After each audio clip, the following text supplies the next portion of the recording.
you're no longer sleeping as well, if you're having brain fog and you can't focus at work, then I would say that it's probably worth seeking help, because, you know, we as women are often taught just to like put up with stuff. Oh, it's part of being a woman. Oh, the blood test's fine. And the person's like, yeah, I still have the symptoms. So what do you want me to do about it? And basically, if you can't find it on the blood test, the answer is always just take the pill or live with it, or it's part of being a woman. Women who have an irregular smear and have to go for a colposcopy aren't given any pain relief.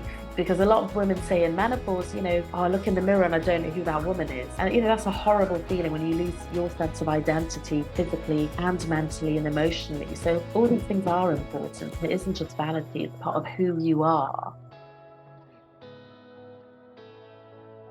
I love what you were saying there about the kind of conditioning that women have been given, and it's all the way through. That's the thing, it's sort of put up, isn't it? And I think you notice it even in pregnancy. When I remember thinking, when I was practicing and I was pregnant with my first child, I couldn't remember what I was doing unless I wrote it down, but you just written off, oh, baby brain, you know. And it's so easy, just these off the cuff sentiments that are kind of issued all the time, and then you just get used to, well, I just put up with it, okay, that's how it is now, that's how it is. Whereas it doesn't have to be. And I think no, not at all. And I think we are conditioned, you know, to be women to be martyrs, you know, and be like, oh, well, that's just how it is for a woman. But we're really moving on in every other area of our life, you know, technology and things like that.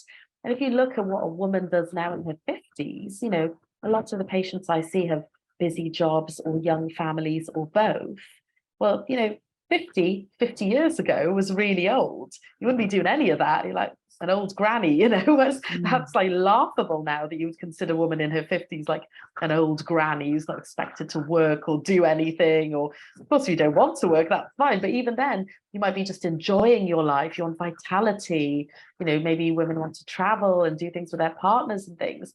You know, I just don't think that we should accept this. And I think the rhetoric is really changing around aging for women, which is great. And HRT has new evidence showing it's really important for your heart health, your brain health, preventing dementias, increasing the bone density.